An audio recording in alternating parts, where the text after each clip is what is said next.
பொதுமக்கள் நம்ம யூடியூப் பார்க்குறவங்க 5 கோயிலுக்கு போங்க, உங்களுக்கு வாழ்க்கையில் கொஞ்சம் டெவலப்மெண்ட் வரும் அப்படின்னா எந்த 5 கோவில் நீங்கள் சொல்லுவீங்க?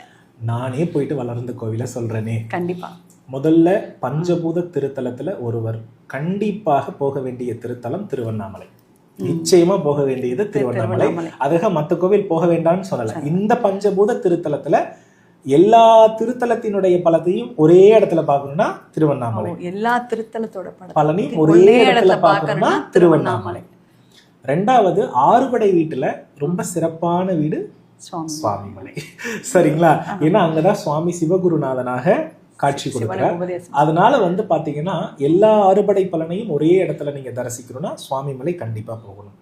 மூன்றாவது சக்தி பீடம் அப்படின்னு எடுத்துக்கொள்ளும் போது எல்லா சக்தி பீடத்தையும் ஒரே இடத்தில் தரிசித்த பலன் நீங்க போகணும்னா சமயபுரம்.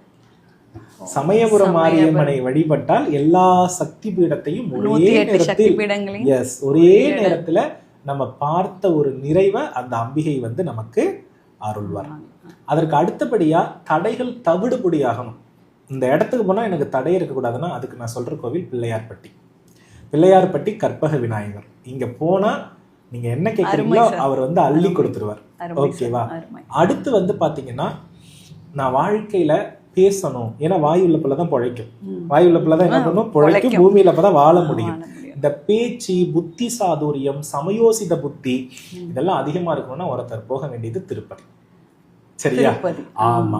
இந்த 5 கோவிலுக்குமே பரிச்சயமாக நான் இருக்கிறேன்னு இந்த யூடியூப் வீடியோவை பார்த்து ஒருத்தர் இருக்காருன்னா இப்ப எழுதி வச்சுக்கோங்க, அவர் நல்லாவே வாழ்க்கையில ஒரு உயர்ந்து இருக்கிறவராக தான் இருப்பார். இந்த 5 கோவிலும் பரிச்சயமான நபர். இந்த 5 கோவில்ல வருஷத்துல நான் ஒரு முறையாவது போயிட்டு வந்துருவேன் அப்படின்னு சொல்றவங்களுக்கு தோல்வி இருக்காது.